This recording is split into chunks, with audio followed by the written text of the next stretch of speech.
Mga katuwa, ay mga katuwa.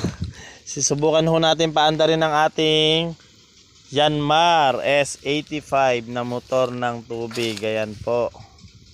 Ayan po si Buriki. Sinasaliksik po ang pag-apaandar ng ating motor.